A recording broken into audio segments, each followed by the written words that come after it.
नमस्कार प्रिय भारतवासियों, संत रोशनदास बाबा जी का मैं आज सतनाम चौका मंगल कार्यक्रम का वीडियो लेकर आया हूं, जो ग्राम मुनगी के बड़े मुनगी के निवासी हैं, जिसे आप कार्यक्रम हेतु जरूर संपर्क कीजिए।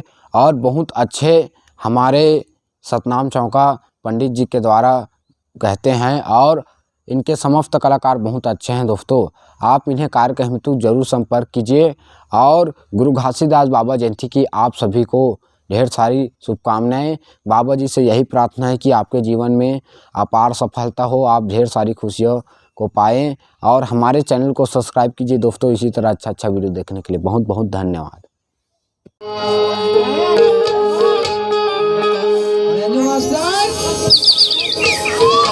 बाबा के महिमा तो जटका का भी उठका का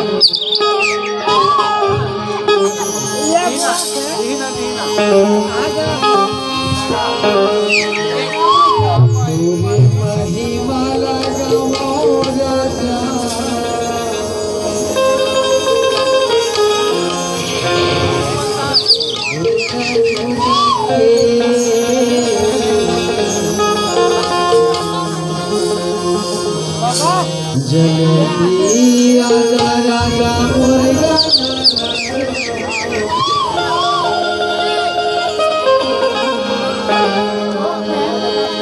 तोरे महिमा लगाओ बाबा गुना के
जय घासीदास बाबा की जय। भंडारपुरे में चौका दफ्तर 2022 में। जय सतनाम।